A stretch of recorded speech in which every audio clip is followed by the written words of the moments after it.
Cześć, z tej strony Karol Bocian. Dzisiaj szybka porada, jak w Babbo.io policzyć sobie, ile znaków mamy w danym tekście. Jak coś takiego zrobić? Już Ci pokazuję.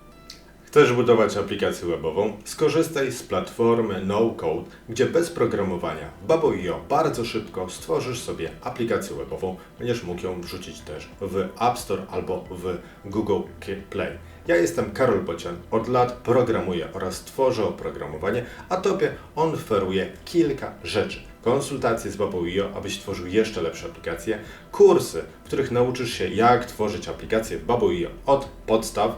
Możesz też zamówić po prostu aplikację u mnie, a ja ją dla Ciebie zrobię. I na sam koniec perełka, możesz po prostu zostać moim wspólnikiem. Ja będę robił aplikacje, a Ty będziesz robił biznes z tym właśnie związany. I koniecznie zapisz się na mój newsletter, aby dowiedzieć się o najnowszych rzeczach w Babbo.io oraz moim małym świecie. Jeżeli jesteś zainteresowany, pisz śmiało na mój e-mail, znajdziesz go w opisie tego filmu.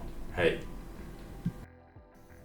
Nasz tekst możemy policzyć na podstawie tego, że w multiline input wrzucimy sobie nasz jakiś tekst, którego długość będziemy liczyli, ale ten operator będzie działał też do różnych innych rzeczy, na przykład do rzeczy, które mamy w bazie danych. Ja biorę, żeby było łatwiej, multiline input i tutaj wrzucę sobie na initial content już jakiś dłuższy tekst i następnie biorę sobie po prostu tekst i tu mogę sobie odnieść się właśnie do tego multiline input a value, a potem number of characters. I to mi po prostu policzy, ile mam znaków w tym naszym tekście, który jest właśnie teraz w tym miejscu określony. Ctrl+P, zróbmy preview aplikacji, zobaczmy, jak to wygląda. Zobaczcie, mam 445 znaków. Usuniemy sobie połowę, klikam obok, żeby fokus straciło i mam 130 znaków. I zobaczcie, bardzo szybko jestem w stanie po prostu policzyć, ile znaków mam w moim tekście.